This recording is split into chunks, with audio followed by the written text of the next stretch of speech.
Assalamualaikum warahmatullahi wabarakatuh.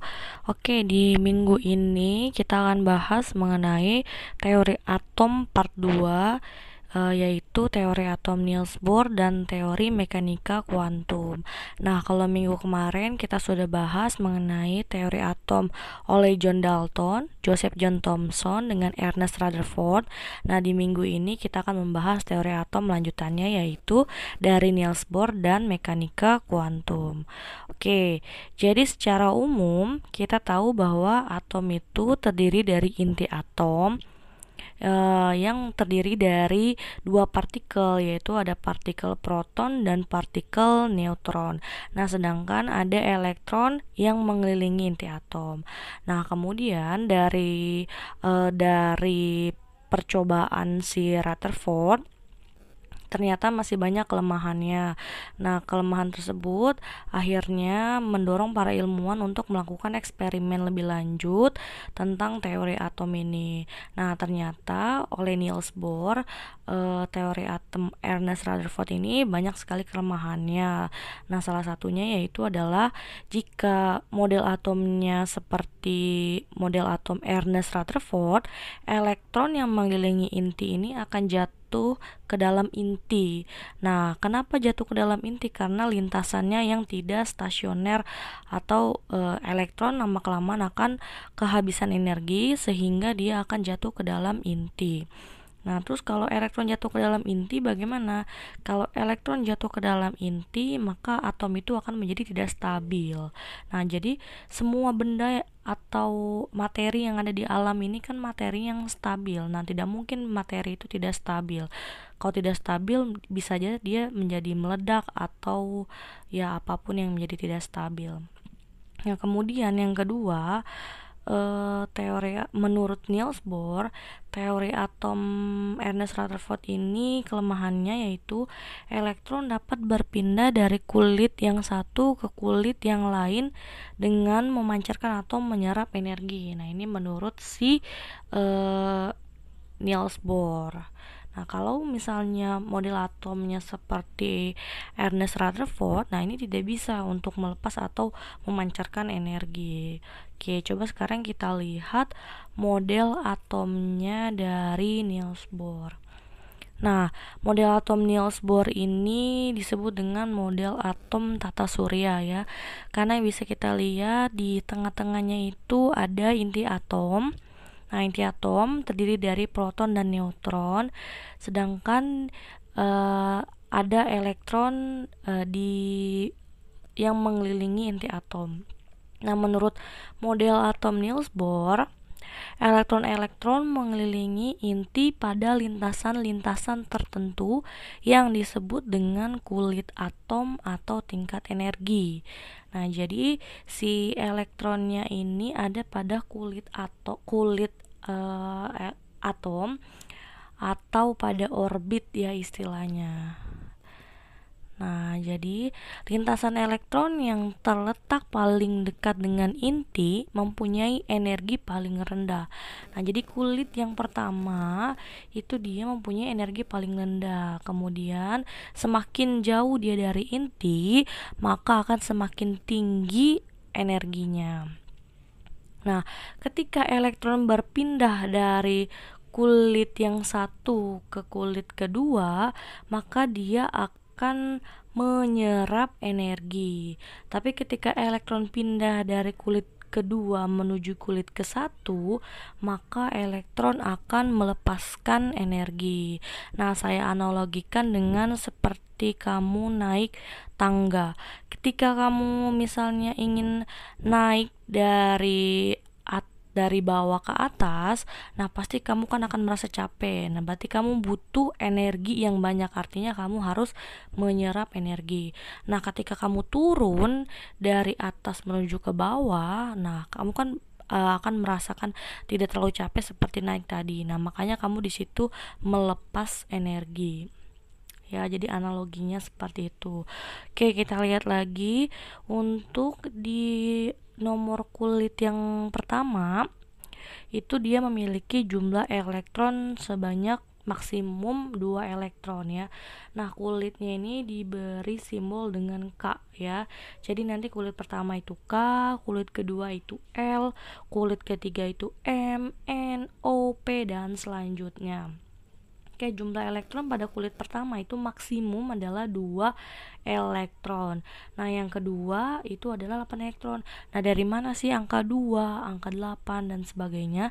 Oke, bisa kita lihat dari rumus menurut si Niels Bohr ini ada rumus yaitu 2N pangkat 2. Jadi setiap elektron yang mengisi kulit itu ada rumusnya yaitu 2N pangkat 2. N itu adalah nomor kulit. Jadi untuk kulit 1 dia maksimum diisi oleh 2 elektron. Untuk kulit kedua berarti 2 kali 2 pangkat 2 sama dengan 8. Jadi maksimum 8 elektron.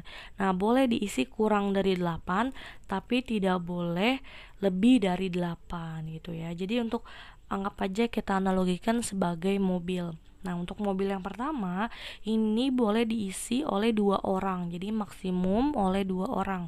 Boleh 1 tapi tidak boleh lebih dari 2. Nah, untuk mobil yang kedua dia bisa diisi oleh kapasitasnya oleh 8 orang. Jadi boleh di bawah 8, bisa 5, bisa 4, bisa 3. Nah, tidak boleh lebih dari 8. Jadi kalau udah 9 orang, nah berarti orang yang ke-9 ini tidak bisa masuk ke kulit yang pertama. Gitu.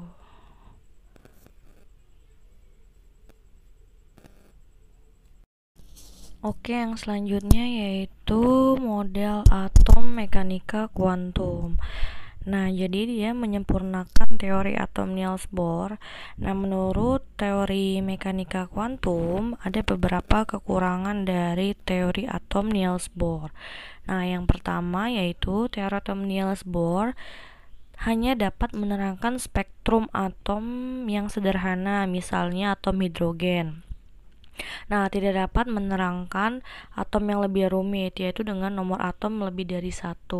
Oke, yang kedua, teori atom Niels Bohr tidak dapat menjelaskan pengaruh medan magnet dalam atom hidrogen.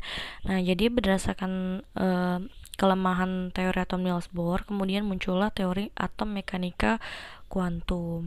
Nah, teori atom mekanika kuantum ini didasari oleh penjelasan dari ilmuwan yang bernama Louis de Broglie atau tulisannya Louis de Broglie. Nah, menurut Louis de Broglie, tentang hipotesisnya yaitu sifat dualisme materi. Jadi menurut dia, materi ini dapat bersifat sebagai partikel dan sekaligus dapat bersifat sebagai gelombang. Nah, jadi dari teorinya si Louis de Broglie kemudian muncullah teori ketidakpastian dari Werner Heisenberg. Jadi dari teori dualisme gelombang tadi, menurut si Werner Heisenberg, kita tidak dapat menentukan letak dan kecepatan elektron tersebut ya.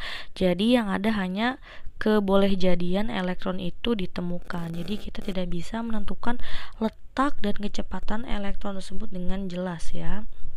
Nah, kemudian oleh ilmuwan Erwin Schrödinger, seorang fisikawan dari Austria, dia mengungkapkan bahwa mengungkapkan teori persamaan gelombang. Nah, jadi menurut si Erwin Schrödinger ada istilahnya yaitu adalah orbital. Nah, jadi menurut teori mekanika kuantum, elektron ini ada di orbital. Bentuk ruang dan energi gerakan elektron ini disebut dengan orbital. Nah, orbital adalah tingkat energi dari suatu ruang yang mempunyai peluang terbesar atau kebolehjadian terbesar untuk menemukan elektron di sekitar inti atom. Nah, jadi orbital ini adalah tempat kita bisa menemukan elektron ya, atau mungkin peluang ditemukan elektronnya ini sangat besar. Jadi berdasarkan pendapat dari ketiga ilmuwan tadi bisa disimpulkan bahwa teori mekanika kuantum adalah, menurut teori mekanika kuantum yang pertama yaitu Atom terdiri atas inti atom yang mengandung proton dan neutron, dan elektron-elektron yang mengelilingi inti atom berada pada orbital-orbital tertentu yang membentuk kulit atom. Hal ini disebut dengan konsep orbital. Nah, yang kedua, dengan memadukan asas ketidakpastian dari Werner Heisenberg dan mekanika gelombang dari Louis de Broglie serta Erwin Schrödinger merumuskan konsep orbital sebagai suatu ruang atau tempat peluang elektron dapat ditemukan. Nah, yang ketiga, kedudukan elektron pada orbital-orbitalnya dinyatakan dengan bilangan-bilangan kuantum. Oke, mungkin cukup sekian untuk pertemuan kali ini. Next pertemuan kita akan bahas partikel-partikel penyusun atom serta konfigurasi elektron. Oke, cukup sekian dan terima kasih. Assalamualaikum warahmatullahi wabarakatuh.